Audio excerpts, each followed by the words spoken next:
Bir 4 minut vaqtыбыз kaldı.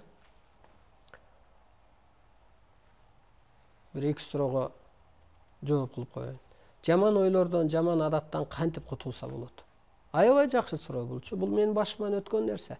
Мен улуумун деп жашаңыз. Мен жаман ойду ойлогонго акым жок, жаман ишти кылганга акым жок. Мен ал мурунку жашоом, мен улуумун, мен сыпатым жаратуучу периште, улукман периште деп сиз ошо жоопкерчиликти ойлой берсеңиз эле ал өзүнөн өзү калат. Менин оюмда улуу кереметтер иштейт.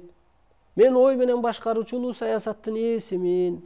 Менин оюм чындык, улуулукту көп. Ошону айтыңыз, мантра катары айтсаңыз эле, бул жоюлуп кетет. Бул менин башыман өткөн. Сизге ыраазымын, кыргыздын улуулугун таанытып жатасыз. Жакшы. Сизге да биз ыраазыбыз. Кыргызга сырттан деген сөздү колдонушат. Мисалы, Манас атаны да сырттан Манас дейт. Батырларды, улуу адамдарды сырттан деп коет. Ушул канчалык деңгээлде чындык. Муну шашпайраак чечмелешибиз керек экен. Өтө бир узунураак суроо экен, узунураак жооп керек экен десек болот. Эмкиде бир чечмелеп берели. Арыстанбек агай, жолдорго камералар коюлду. Буга көз карашыңыз кандай? Эми айла кетип атат да, адамзат ошо деңгээли бузулуп кеткенде кара күч менен кылып атат. Экинчиден, бул калыстык деле иш эмес. Бул карапайым элди мамлекет соруп атат деп айтсак болот да. Бул өзү калыстык иш эмес, бул өтө жакшы иш эмес.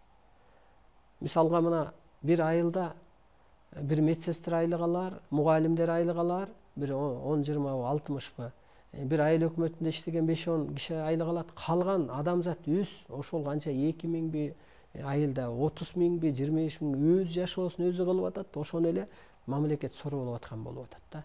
Мына ушундай эле оор нерселер менен адамзатка аябай проблема алып келип атат. Анткени кай жерден камера кылып калат, ана мени жазып калат деп боштондукка чыкпай адам рамкага түшүп атат.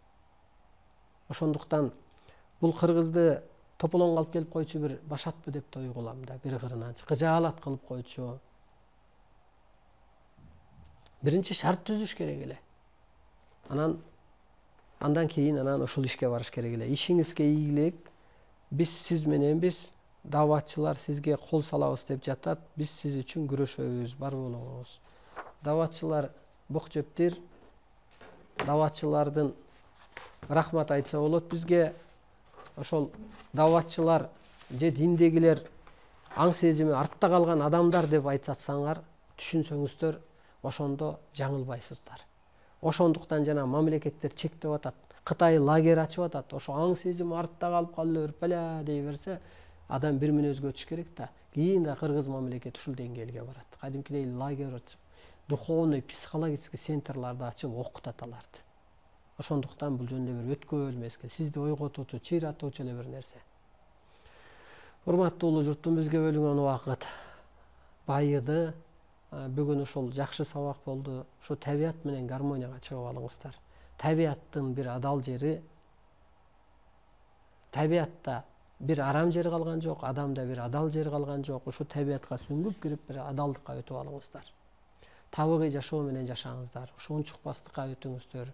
Ушу эмгек, ушу табыгый түшүнүк менен жашаңыздар. Бул эфирдин аты Кут. Менин атым Арыстанбек Абдулдаев. 2-4 күнү кечки саат 8-де түз эфирден жолукканча жан дүйнөңүздөрдө жазбай айырыласын.